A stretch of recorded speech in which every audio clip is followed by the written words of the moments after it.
Fabulous! I gave Rogue to Rogue. I sent my MAFEX Rogue to Lenore Zann, and her response caught me off guard. But while that happened, Funko may have just leaked the next X-Men 97 Marvel Legends Wave 4, including where the team might be heading next. If you're about to pay $100 for the old Cable on eBay, stop! You might be about to make a massive mistake. X-Men 97 Season 1 ended with the team split into different groups. Cyclops and Jean Grey ended up in the Wasteland, the future, and that's exactly how they are described on their Funko Pop boxes. It's Cyclops Wasteland, Jean Grey Wasteland. Based on David Display's model behavior leak list, he mentioned Cyclops and Jean Grey, but assumed they were the classic throwback versions we got in 2025, which I reviewed first here in the channel.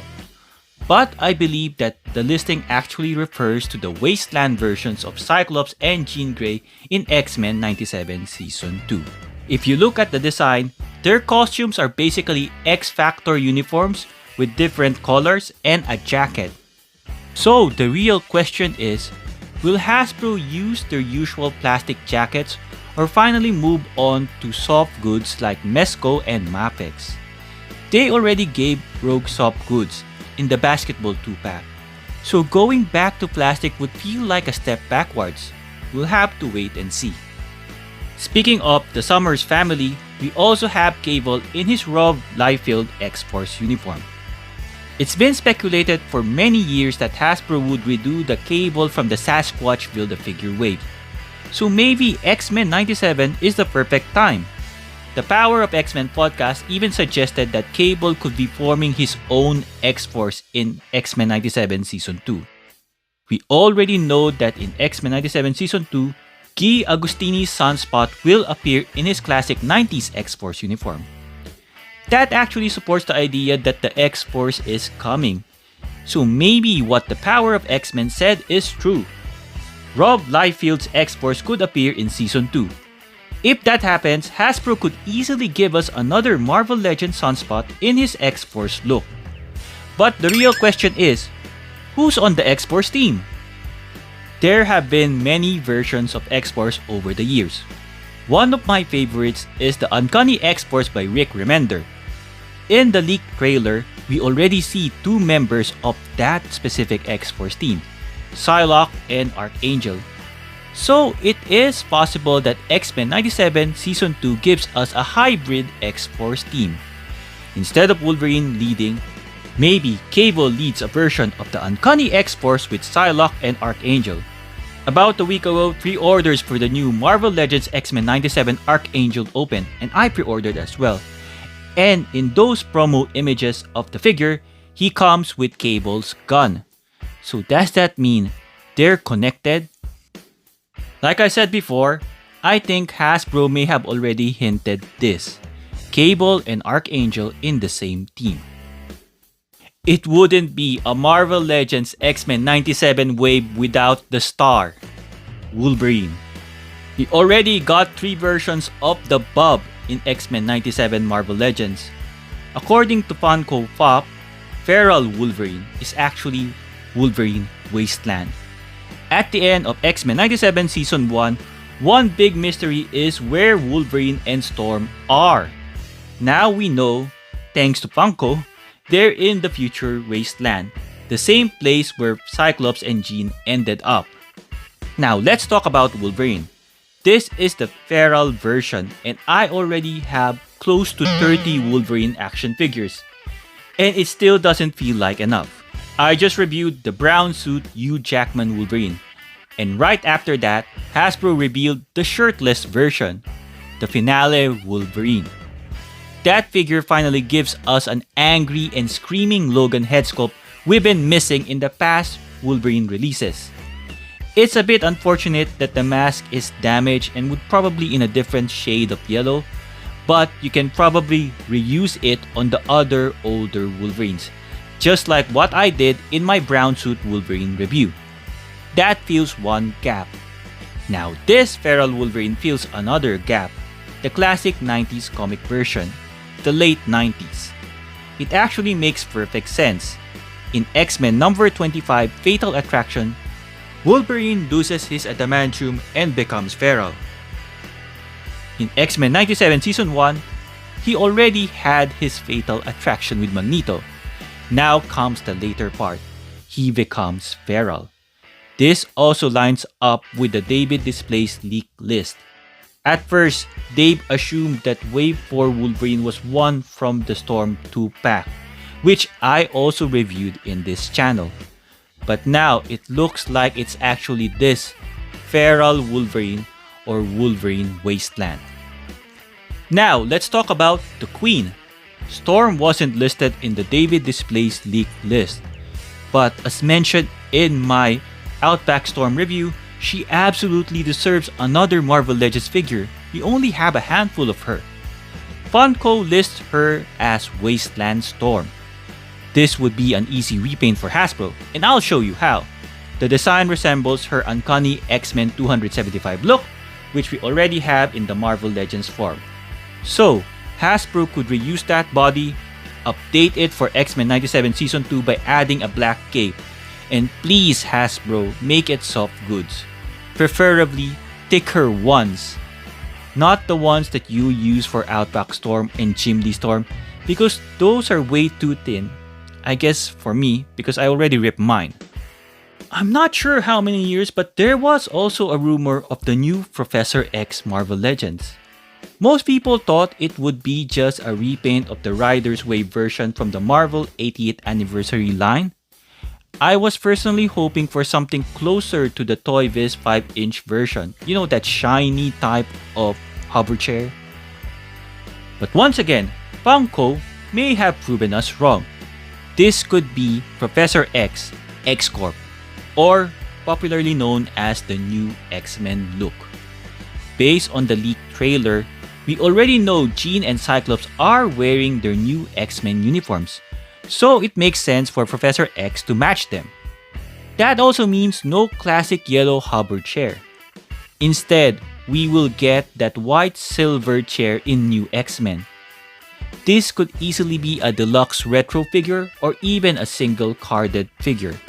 For now, only Hasbro knows. If you enjoyed this X-Men 97 Marvel Legends speculation, I hope you give it a hype, give it a like, subscribe to my channel, and share this with our fellow collectors. For places where the figures featured here are available, I left some links in the description below. I'm Juggernaut! Now, who are we missing? I know who I'm missing, the MAFEX Rogue that I reviewed weeks ago. But I'm actually happy because she is now in good hands. Because let's be honest, my hands break figures.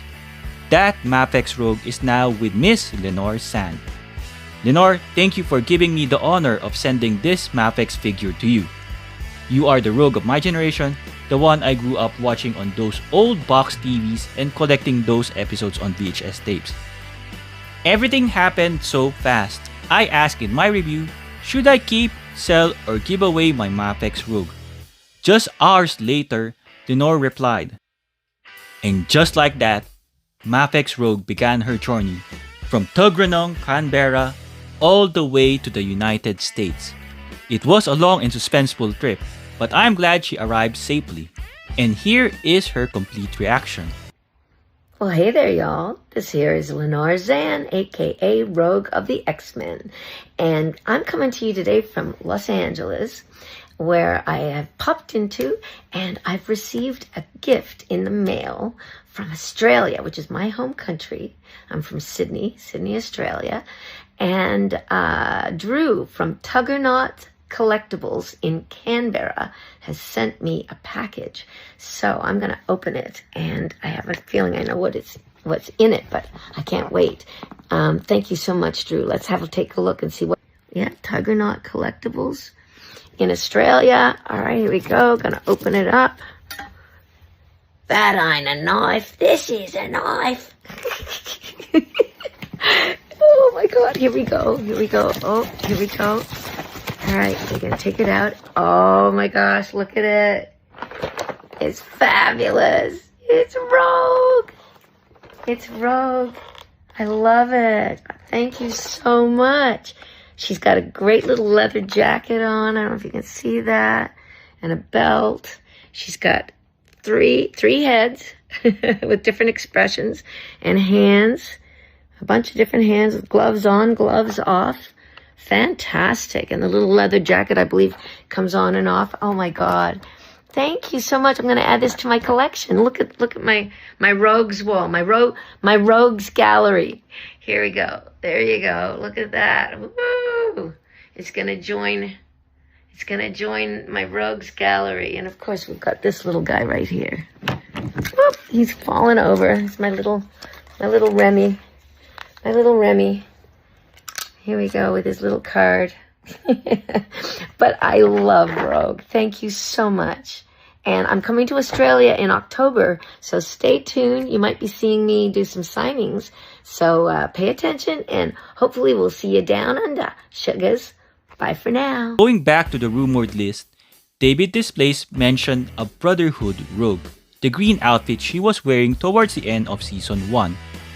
There's no Funko Pop version of her, but that could come later as we get closer to the summer of 2026 and X-Men'97 Season 2. Gambit is also rumored. Lenore actually mentioned in an interview with Power Up X-Men that Gambit's story will shape Rogue's direction in Season 2. Rogue is out for revenge. But what happens if Gambit comes back as the Apocalypse Horseman of Death?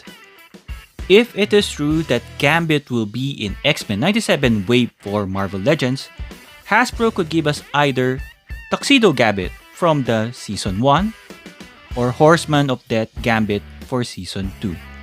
In the comments below, let me know which one do you prefer. Option 1, the white tuxedo might be the easy thing for Hasbro to do.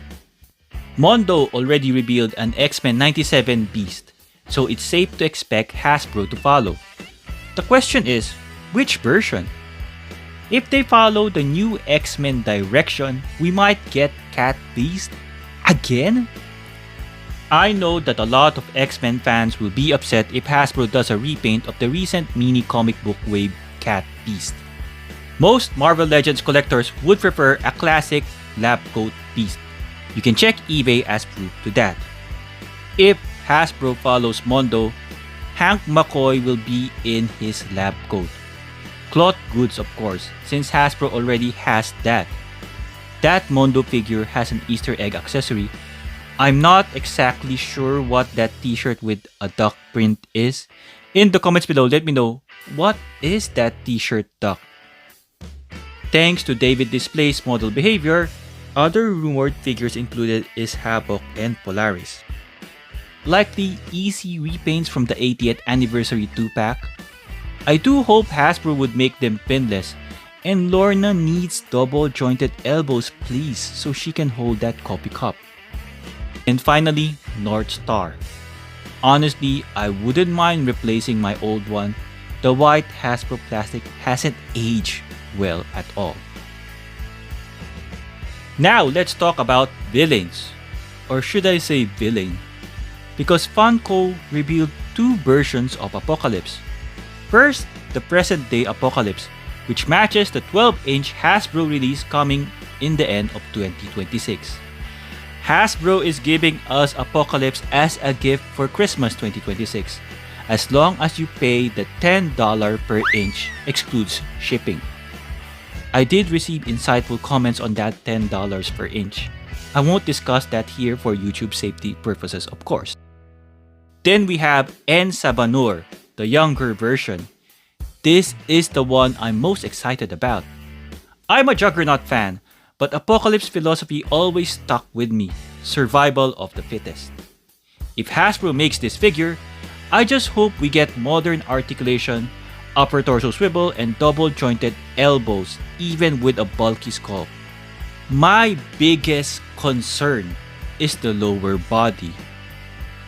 Based on the design of the Funko Pop, if they use hard plastic for that skirt, leg articulation will be negligible. It's gonna be limited. That means he won't probably be able to sit on a throne, but at this stage, he's more of a warrior than a king. So that's my speculation. take it with a grain of salt. I don't know anyone at Hasbro, and I'm really sure they don't know who I am. Which figures are you most excited for? And are you hyped for X-Men 97 Season 2 coming this summer of 2026? Let me know in the comments below. If you enjoyed this speculation video, feel free to share it with our fellow X-Men fans. It would mean a lot, especially since Rogue herself, Miss Lenore Zann, is part of this moment. And if you love Marvel Legends and X-Men content, don't forget to subscribe and follow me on Instagram. I'll see you in the next one.